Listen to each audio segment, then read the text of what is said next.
Good morning, everyone, and welcome to this month's safety meeting. It is already June 2014.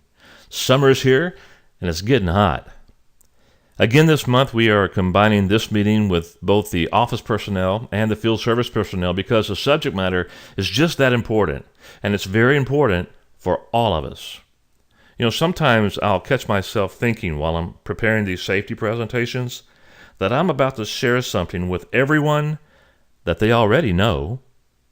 But I'm also learning that if we present certain information at certain times, it'll bring that critical knowledge that we already possess to the forefront of our thinking, and that will allow us to be better prepared and make better decisions in the event of an emergency. So, with that being said, let's get started.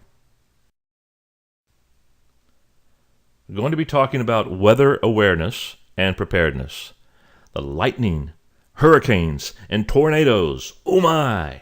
It's kind of like lions and tigers and bears. Oh my! But in the weather realm, right? We're going to be talking about these things because these are the most devastating weather events that we have all experienced in one form or another. Also, I want you to know that most of the information I'll be sharing with you has been taken from 3 different websites. The first one here is ready.gov. This website is extremely informative, and I highly encourage each and every one of you to go to this website and spend a little time there researching to get prepared for the season we're already in, and that's hurricane season. The next one is NOAA.gov. That is the National Oceanic and Atmospheric Administration's website, www.noaa.gov.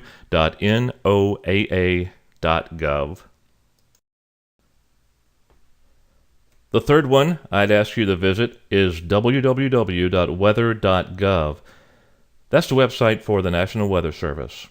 So please go visit all 3 of these websites, spend a little time there, do a little studying and research, and I promise you that the information is good, and it just might help you and your family be better prepared in case of an emergency. Okay, so check this out.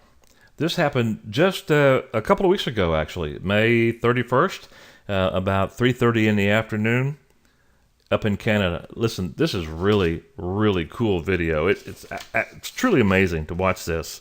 And fortunately, no one got hurt. So let's watch this video. Over here, the truck is going to come from this side of the screen and be traveling toward the center. And right before it gets to this power pole, it's going to get hit by lightning. Watch this. Comes the truck. And boom! Oh my goodness. Let's slow it down a little bit and watch. Oh, holy cow. Look at that. Can you imagine being inside that vehicle when that happened?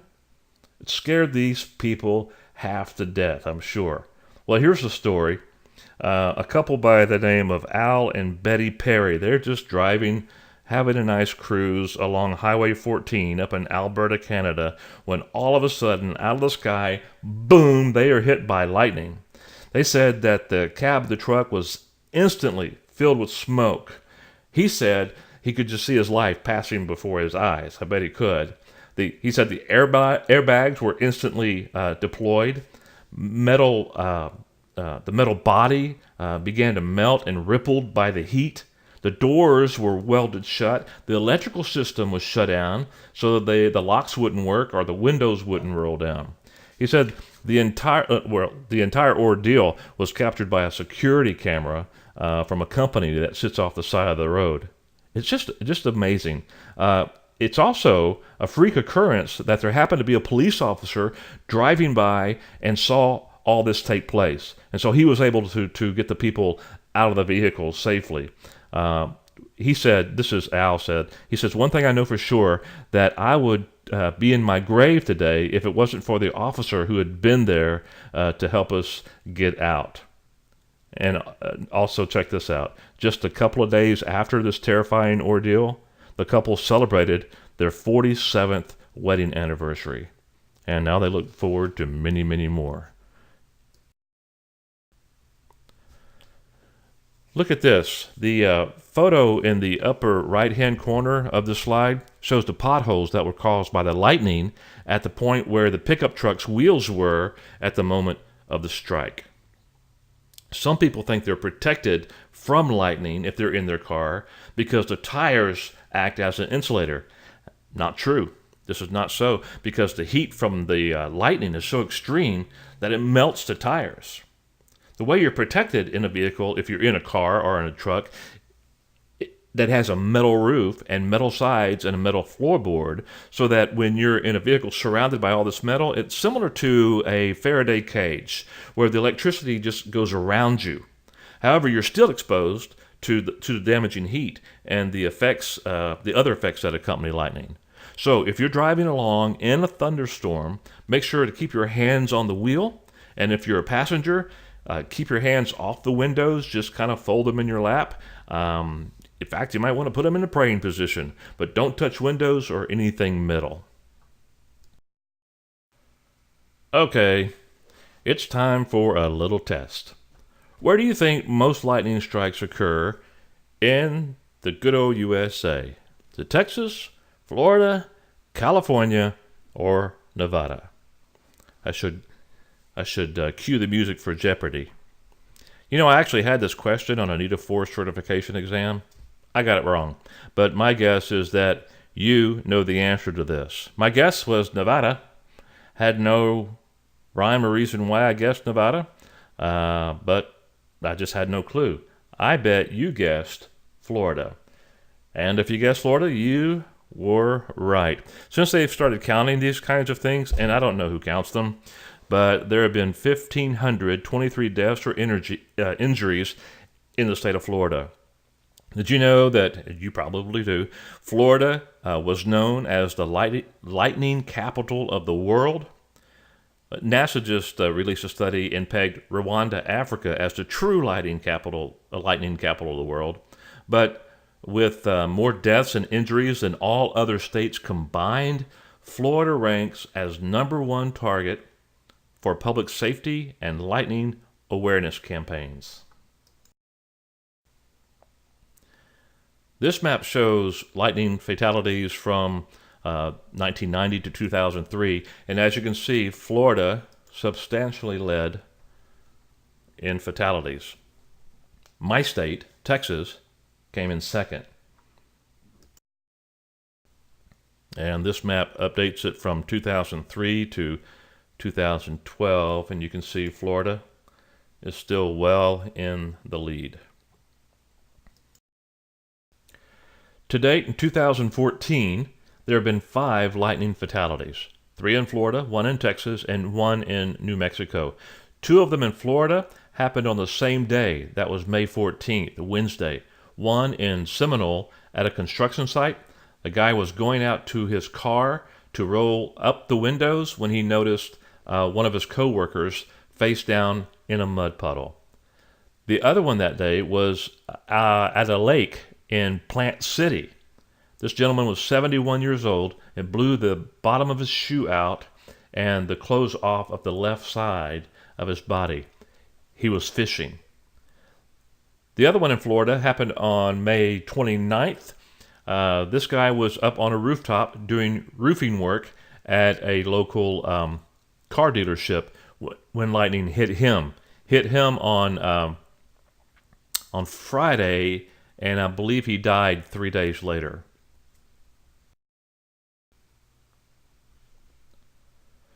So here are some myths and facts about lightning. Myth: lightning never strikes the same place twice. Fact: lightning often strikes the same place repeatedly, especially if it's a tall, pointed, isolated object like Clayton Keene. No, that's not right. There we go. The Empire State Building. It's hit nearly 100 times each and every year. Myth: if trapped outside and lightning is about to strike, I should lay flat on the ground. Fact: lying flat increases your chances of being affected by a potentially deadly ground current.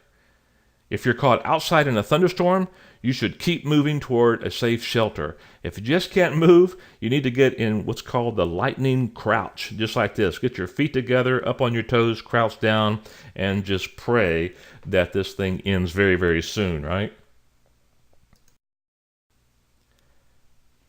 Here's a pictures of the effects of the ground current that happened because of a lightning strike. This flagpole in the middle of a greens on a golf course was hit, and you can see how the current just kind of spiders out as it dissipates through the ground there. So don't lay flat on the ground. Myth. If outside in a thunderstorm, you should seek shelter under a tree to stay dry. Fact. Being underneath a tree is the second leading cause of lightning casualties. Better to get wet than fried. Lightning. What you need to know. You need to know this, that there is no place outside that is safe during a thunderstorm. If you hear thunder, lightning is close enough to strike you. And when you hear thunder, you need to immediately move to safe shelter, a substantial building or a metal-topped vehicle, and make sure the windows are up. You stay in that safe shelter for at least 30 minutes after you hear the last sound of thunder. Stay off corded phones. Stay off your computer or other electrical equipment that can put you in direct contact with electricity. Avoid plumbing, including sinks. Don't take a bath during a thunderstorm, and stay away from faucets. Stay away from windows and doors, and stay off your porches. Don't lie down on a concrete floor, and don't lean up against concrete walls. So if you're caught outside with no safe shelter anywhere nearby, the following actions may reduce your risk. Immediately get off elevated areas such as hills, mountains, ridges, or peaks. Never lie flat on the ground. Never shelter under an isolated tree. Never use a cliff or rocky overhang for shelter. Immediately get out of the way from ponds, lakes, and other bodies of water. And stay away from objects that conduct electricity like barbed wire fences, power lines, windmills, and things like that. So, moving on. You know what season it is. It's beginning to look a lot like hurricane season. Well, folks, it is that time again. It is hurricane season. Hurricane season is from June 1st through November 30th, and that is right now. So now is the time to be prepared. Already be prepared. Okay, time for another test. What state is impacted by hurricanes the most in the USA? Is it Florida, Florida, Florida, or Florida? Well, my friend, if you guessed Florida, you are right. But do you know this?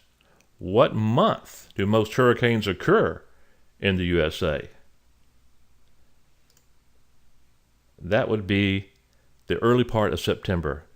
So we're in the season now. We know they're coming, right? And they build up. August is pretty heavy. September is full. Most hurricanes hit us in early September, lasting all the way through September, some in October, and then slowing down in November. But we need to be prepared right now because the hurricane will come, and all of us know it. We've all experienced them. Those of us who have been on the Gulf Coast and the Atlantic Coast, any part of our lives, have experienced a hurricane in one way or another, I'm sure.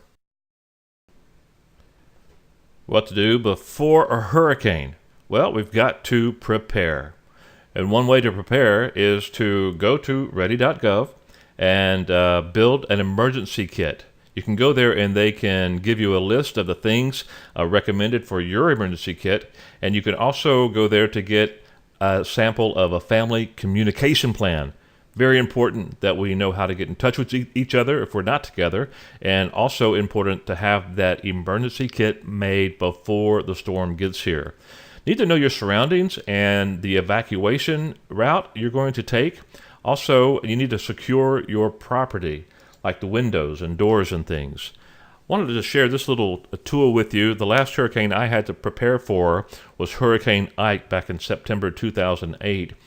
And what I did was got plywood, cut it into the shape of the windows, and used these clips called ply locks. They just slide right onto the plywood, slide right into the recessed window, and you're done.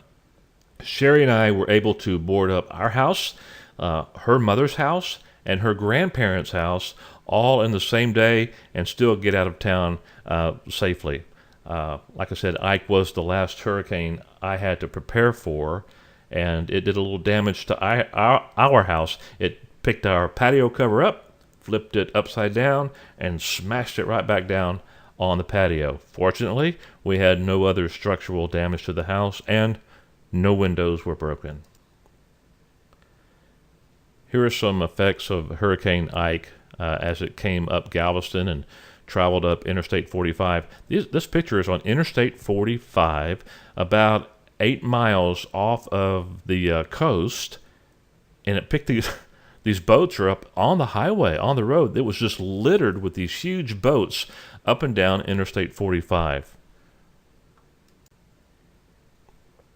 So, before a hurricane, prepare, prepare, prepare.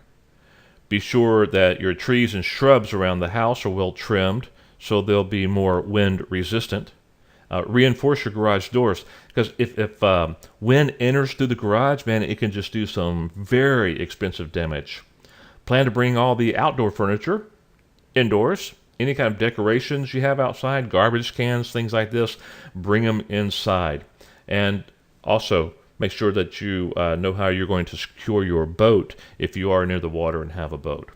And if you have it, install the generator for those emergencies. During Ike, we went up to my parents' place, which is about 150 miles upshore, and we still lost power, and trees still went down up there, but we were fortunate enough to have a portable generator, and my parents were elderly, and we were able to keep the air conditioning on for them and the refrigerator, so that came in very, very handy. So here's one of the lists I was talking to you about, and I'm not sure if I've mentioned this website, ready.gov, but you can go there and get a sheet just like this that will help you put together your emergency kit. So if a big storm is coming, get your car filled up with gas. Go to the bank and get some extra cash.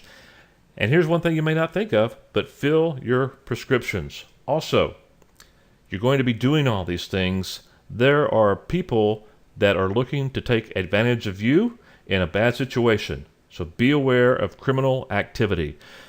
A friend of mine during Ike was getting prepared, doing these things. He went to get his truck filled up, went by the ATM and got a sizable amount of cash withdrawn, and when he pulled into his driveway at his house, there was a guy there and held him at gunpoint and took all his money and just ran. That's a shame, but it's just the facts of the world we live in today. So go to, what is it again? Ready.gov, and download these guides and lists to be prepared. A disaster supply kit is simply a collection of the basic items of household needs that you're going to need during the event of an emergency. Try to assemble your kit well in advance of the emergency. You may have to evacuate at a moment's notice, so you need to take the essential things with you. And you probably don't have time to search all through your supplies to get them together at that point in time. You need to survive for about 72 hours. This means having food and water and supplies in sufficient quantity. Local officials and relief workers will be on the scene after a disaster, but they can't reach out to everyone immediately. So you need to take care of yourself. So make sure you're packed up about 3 days worth of goods. Additionally, basic services such as electricity, gas, water, sewage treatment, and telephones, they may be cut off for days, even weeks, or longer. So your supply kit should contain items that will help you manage during these outages. Consider the following things when putting together your emergency food supplies. Store at least 3 days of supplies of non-perishable foods. And choose foods your family will eat. I mean, if your kids won't eat Spam, don't pack Spam. Remember any special dietary needs. Avoid foods that will make you thirsty. Choose salt-free crackers, whole grain cereals, and canned foods with high liquid content. Following a disaster, there may be outages that could last for several days. Stock canned foods, dry mixes, and other staples that you do not require refrigeration, cooking, water, or special preparation. Be sure to include a manual can opener and also eating utensils. Water is an essential element to survival and a necessary item in every emergency supply kit. Following a disaster, clean drinking water may not be available. Your regular water source could be cut off or compromised through contamination. So prepare yourself by building a supply of water that will meet your family's needs during an emergency. How much water? Well, you should store at least 1 gallon of water per person for 3 days. A normal person needs about 3/4 of a gallon, and the rest used for cleaning and washing, things like that. However, each individual is different, depending upon our age, our health, our physical condition, our activity. Just make sure, the point is to make sure that we have enough water for everyone. And don't forget these guys, right? Check out that guy on the right. Make sure you make a emergency kit for them: food, water supplies, leashes, ID tags. I'm not so sure you need to buy him a raincoat, but that's your call, right? Now let's move on to tornadoes. Wow, tornadoes are nature's most dangerous, violent storms. They're spawned from powerful thunderstorms. Tornadoes can cause fatalities and devastate a neighborhood in just seconds. A tornado appears as a rotating, funnel-shaped cloud that extends from a thunderstorm to the ground with whirling winds that can reach 300 miles an hour. Damage paths can be in excess of 1 mile wide and 50 miles long. Every state is at some risk of tornado hazard. Some tornadoes are clearly visible, while rain or nearby low-hanging clouds obscure others. Occasionally, tornadoes develop so rapidly that little, if any, advance warning is possible. So, before a tornado hits, the wind may die down, and the air may become very, very still.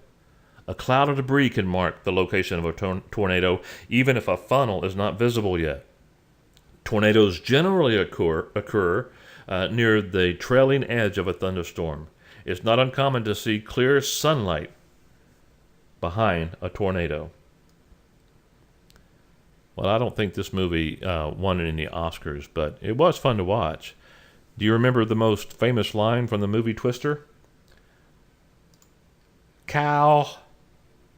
And as a disclaimer, let me make this statement. There were no cows harmed during the preparation of this safety presentation. One of the most famous tornadoes we know about is this one. It actually picked up Dorothy's house and blew it all the way to the land of Oz, which is somewhere over the rainbow. Now, we all know that story turned out well, but most don't. According to weather.com, here are the top 10 tornado cities. We can see number 1 is Huntsville, Alabama, then Jackson, Mississippi. Number 3 is Birmingham, Alabama. I think we have an office there, right? Tuscaloosa, down to number 9, which is Wichita, Kansas.